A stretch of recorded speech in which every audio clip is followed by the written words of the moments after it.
What's up guys, Racing Nation TV here, back with another video, and we are here at the Mid-Ohio Sports Car Course for the IndyCar Series weekend.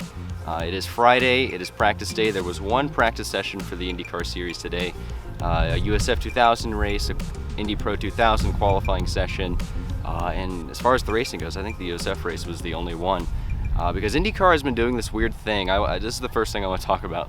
So, at the beginning of the year, we had 2-day shows where we had Saturday and Sunday events only, and Friday was kind of just Road to Indy Day.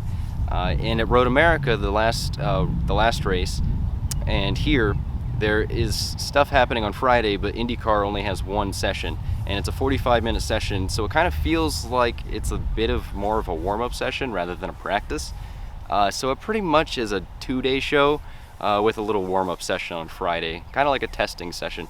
Road to Indy does this thing where they have a promoters test day, and this is basically what it feels like IndyCar's done with the 3-day shows coming back. So we had an IndyCar practice today. Let's go over that first.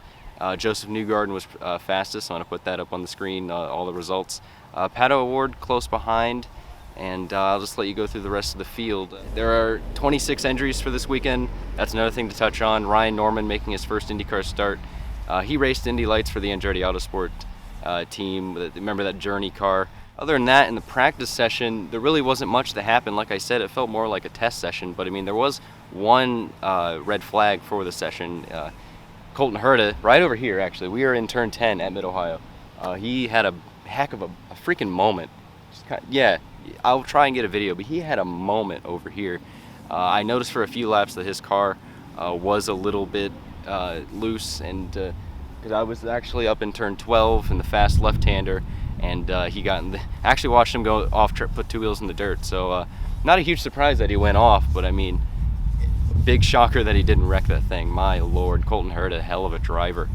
And in that same instance, Felix Rosenquist lost the car and brought out the red flag for the session. So Felix Rosenquist making his return. That's another thing. Rinus VeeKay also back from his injury. So those two are cleared to race, but not a good start to the weekend for Felix Rosenquist coming back. I'm sure he would have liked to have a better first session than that. Other than that, it was just another thing about the day's ongoing events was, if you'll notice, the clouds behind me are kind of grayish. It was Mother Nature could not decide if it wanted to rain or if it wanted to be sunny. It just, all day, it wouldn't rain, but it would kind of sprinkle just enough to be annoying. It wasn't a wet track at all today, I don't think, but definitely as far as grip goes, not the best, not the most ideal conditions. And another thing about that is the rest of the weekend, Saturday and Sunday, I don't think we're expecting any rain or cool track temperatures. So I mean, today's practice really, I mean, I saw a couple guys lock up, a lot of guys really being easy on the power. I think getting tires up to temp was a struggle. So other than that, not much going on. Josef Newgarden and Pato O'Ward top of the board is interesting, but like we found out at Road America with the times at the end of that session and how they dropped literally a second in the next morning session on Saturday, I wouldn't look too hard into it. I wouldn't say this is a for sure Newgarden race yet. And another thing about this race that you need to keep in mind is when they came back here in 2007, it was an 85 lap race. In 2014, they made the race 90 laps to try and change up the fuel mileage to make it a more entertaining race. And last year, because of the double headers, obviously 2 races, they had to shorten both of them to 75 laps. But for this year's race, interesting enough, they shortened the race to 80 laps instead of 90. So it's 5 laps shorter than it's ever been, besides the double headers, obviously. And it is 10 laps, or 5 laps shorter than what it used to be. So it's, I don't know what kind of race that's gonna make. I don't know how that's gonna change up the strategies, but I would like to find out. That'd be an interesting question to ask some of the drivers. I would say that probably plays into Scott Dixon's favor. Again, from 2007 to 2013 was when he won the majority of his races at Mid-Ohio.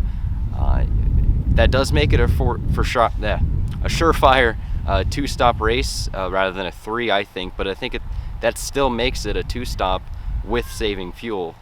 So definitely just kind of throws a wrench into things. You know, you're expecting a normal Mid-Ohio weekend, and you just end up having a different race because of the number of laps. We saw in 2018 Rossi make it work on a 2-stop, and he was the only one who went on a 2-stop and won the race. We saw Kimball in 2013 win it by doing a 3-stop strategy and just going hard the entire race. I mean, it could go either way.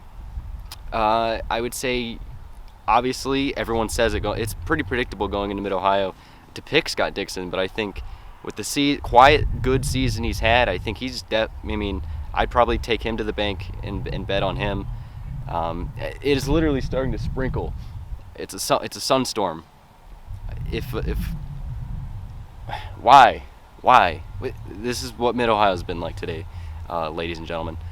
So with that, before I get drenched, we are going to end it here, and I will be back tomorrow to discuss qualifying and all that. Kind of a iffy video today, but not a lot happening on Fridays nowadays that we're going to 2-day shows. So I hope you enjoyed anyways. So if you enjoyed the video, leave a like, make sure you subscribe, and I'll see you guys tomorrow.